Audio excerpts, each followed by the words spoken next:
আসসালামু আলাইকুম।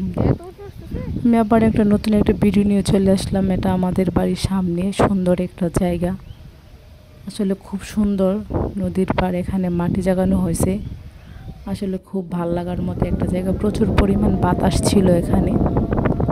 আসলে এখানে যাওয়ার পরে যে গাছগুলো দেখতেছেন কত সুন্দর, এটি হচ্ছে দঞ্চা গাছ, তারপর হচ্ছে আবার নাইলা। এটা বাংলাদেশে আসলে এখন তো বর্ষার সময়।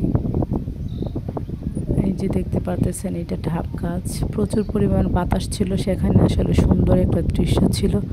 তাই একটু ভিডিও করে আপনাদের মাঝে তুলে ধরার চেষ্টা করলাম। আসলে আপনাদের কাছে কেমন লাগলো অবশ্যই আপনারা কমেন্টস করে জানাবেন। আর আমার ভিডিওটা যদি ভালো লাগে অবশ্যই আপনি একটা সাবস্ক্রাইব করে দিবেন। নদীটা বর্ষা সিজন তো, তাই নদীটা আসলে অনেক সুন্দর লাগতেছে।